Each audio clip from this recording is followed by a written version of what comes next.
대통령이 핵 이야기를 한다? 그럼 이 이야기를 해야 되죠. 북한 핵 포기해. 핵 포기할 용의가 있으면 중간에 다리를 놔줄 용의는 있다.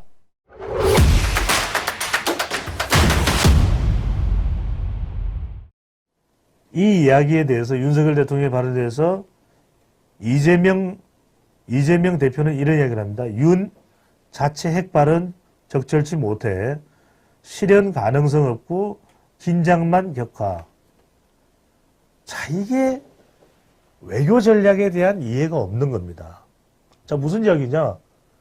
대통령이 핵 이야기를 한다? 그럼 이 이야기를 해야 되죠. 이 이야기를 해야 되죠. 북한에 대해서, 북한을 향해서 이야기를 해야 되는 거예요, 이때는.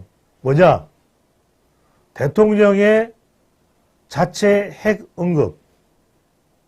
북한은 들어라! 핵 대 핵 다 죽는다! 북한 핵 포기해! 핵 포기할 용의가 있으면 윤석열 정부와 북한의 이 핵 포기 선언에 대해서 중간에 다리를 놔줄 용의는 있다. 이렇게 이야기를 해야죠. 그러니까 글로벌 다자 외교도 물론이거니와 한반도 대북 외교에 대한 기초를 모르는 겁니다. 기본을 몰라요. 마음대로 막 지금 뭐 대북 전문가라는 사람이 나와서 막 마음대로 떠드는 거죠. 내용도 몰라. 그럼 지금 통일됐어야 되잖아요. 2018년에 역대 그렇게 좋았던 관계가 있어요? 평창 올림픽에 와서 잔치해, 평양에 가서 잔치해, 백두산 가서 노래 불러. 아니, 통일이 돼야 되잖아, 이 정도면. 그런데 개성에 남북연락사무소 폭파해. 자기 것도 아닌데, 자기들 것도 아닌데. 러시아의 푸틴 대통령은 생떼를 쓰면서 억지를 부리면서 우크라이나를 공격해요. 개성의 남북연락사무소 우리 돈으로 지은 거예요.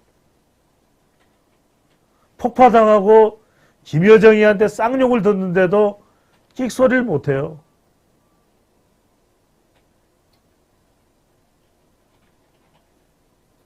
단 한 시간이라도 제대로 된 외교안보, 국방, 군사에 대한 공부를 좀 할 필요가 있을 겁니다. 자, 이제는 지난 10일입니다. 전대미문의 간격입니다. 이재명 대표는 윤석열 대통령과 윤석열 정부를 번데기라고 그랬어요. 검찰을 향해서는 답정 기소라고 그랬어요. 사법부하고만 상대하겠다고 그랬습니다. 자신을 향한 모든 수사를 정치 보복, 야당 탄압으로 규정지어버린 거죠. 자, 어떤 일이 있었는지 보시죠.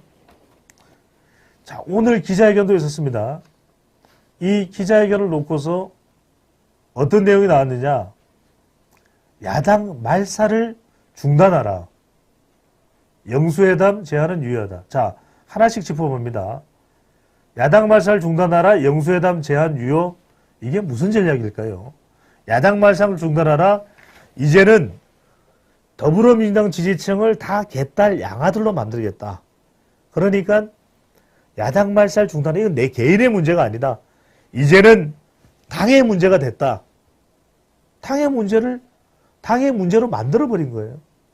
그러니까 더불어민주당 지지층들은 꽁꽁꽁꽁꽁꽁꽁꽁 아무리 위험해도 붙들고 가겠다. 이거죠. 이 전략인 거예요. 자, 문희상 전 의장이 뭐라고 이야기했습니까?